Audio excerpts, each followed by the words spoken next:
Hello, good afternoon. This is the summary video of the topic how to set personal boundaries. What are boundaries? Boundaries are limits. In the society, there are rules and regulations in place to ensure law and order and peace in the society. So also should we have boundaries and limits as human beings. For example, when you are driving on the road, there's usually traffic lights, there's the pedestrian crossing, there's the pedestrian path. All these are to ensure the avoidance of accident because of course when you are driving and you see red lights, it means stop. When you see green lights, it means go. Okay, so traffic officers put this in place to ensure that there's sanity and peace on the road. So also does the government set rules and regulations to ensure that citizens, are guided by these rules so that there can be law and order in the society. I've realized as a coach and mentor that a lot of children have the challenges of emotional bullying. When children bully each other, they talk anyhow to each other, they harass each other, they insult each other, and the people who are the recipients of this, they begin to feel down, they begin to feel bad about themselves. Like a child asking me now, Auntie Taye Lolu, am I ugly? Am I truly ugly? Do I have the ears of a dog? Those kind of questions. These things, situations arise because those kind of children have been continually called these bad names that they have almost already begun to internalize it. Okay, so now how can you set boundaries to prevent people from treating you anyhow? How can you set boundaries so that people will know they are not supposed to say certain things to you? That is why we are here today. Okay, so personal boundaries will help you maintain your sanity. It will help you to, for people to respect you, to treat you the right way. Setting personal boundaries will help you to be respected. It will help you to have mental sanity. Now, how can you set personal boundaries? Number one, respect yourself. Respect yourself. When I say this, how do you set boundaries? Number one, respect yourself. How do you respect yourself? Be neat and appear tidy always, because there's a way that people can look at other people and summarize them. Human beings are visual. We usually conclude based on what we see. So a lot of the times when people treat you anyhow, when they insult you, when they laugh at you, when they make mockery of you, you might be the cause. You might be the reason for it. So number one, respect yourself. Appear clean and tidy. Take care of yourself. Clean up nicely. Number two, be hardworking and diligent. Be serious with your studies.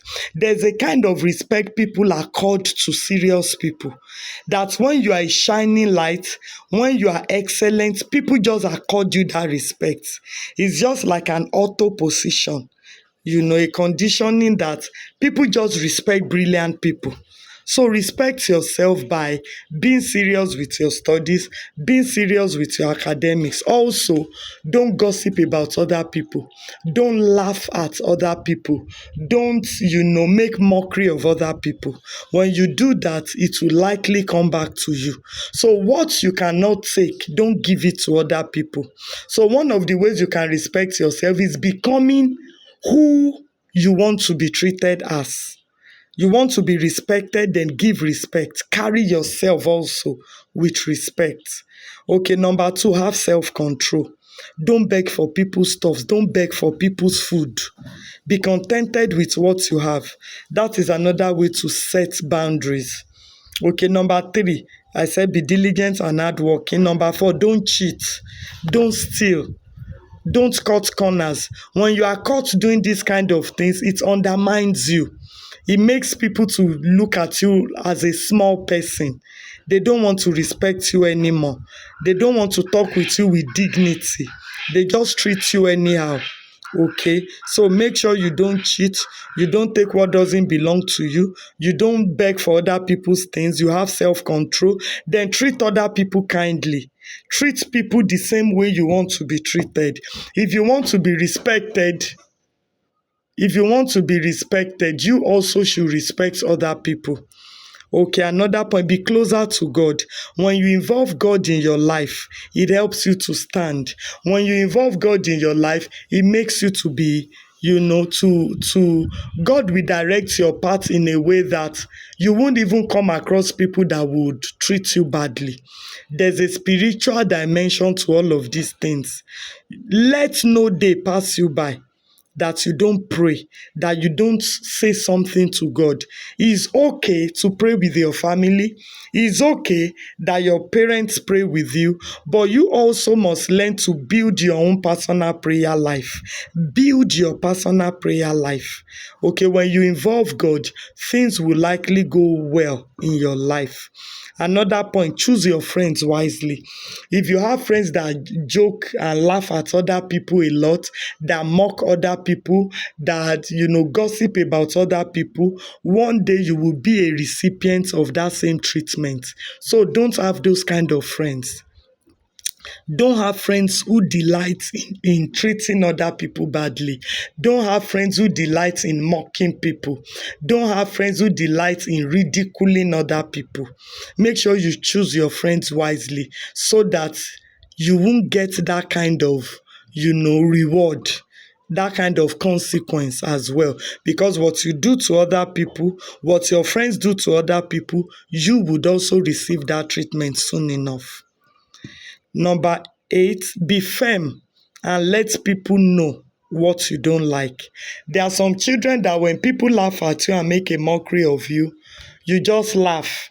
You just say, "Oh, leave me, Joe. I don't look like a goat.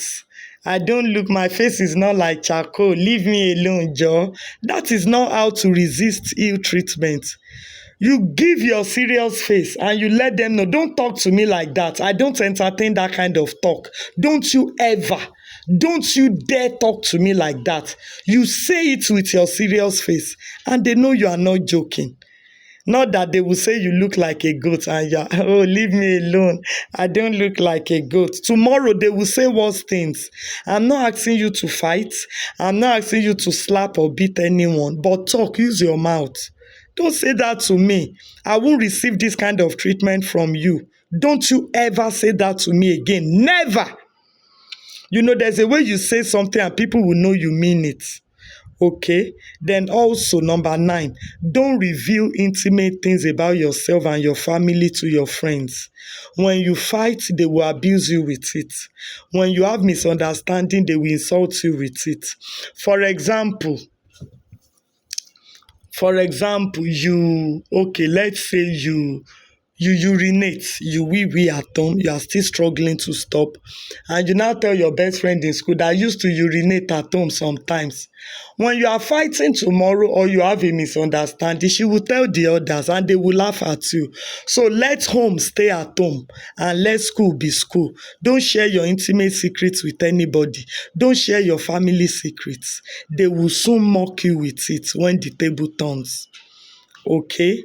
Also, when you tell people to stop bullying you or to stop saying bad things to you, if they do not stop, report them to a teacher that can act.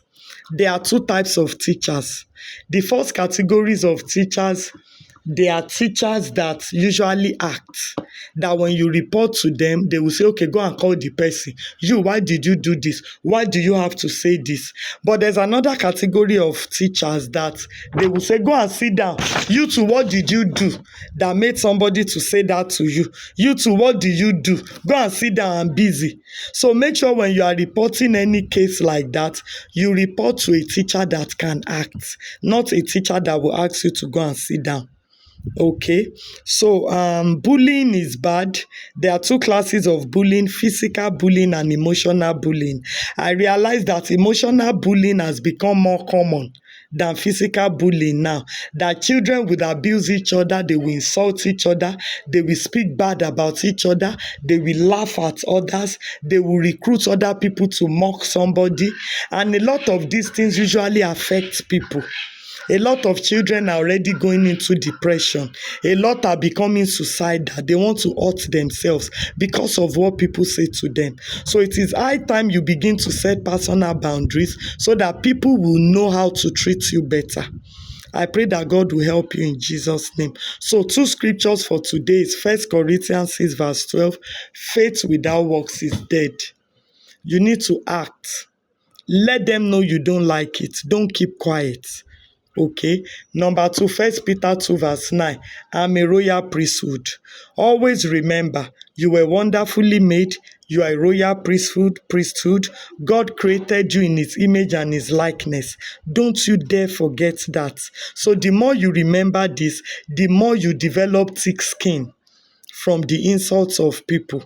When you remember, I don't care what you say, God made me beautiful. Even though you will still tell them and let them know that they should stop, that you don't like it, but still remind yourself, I was beautifully crafted. I was wonderfully made. And don't you dare bow your head to receive any maltreatment from anybody. Don't allow anybody to treat you like trash. You are not their dustbin. Resist it. God bless you. Good afternoon.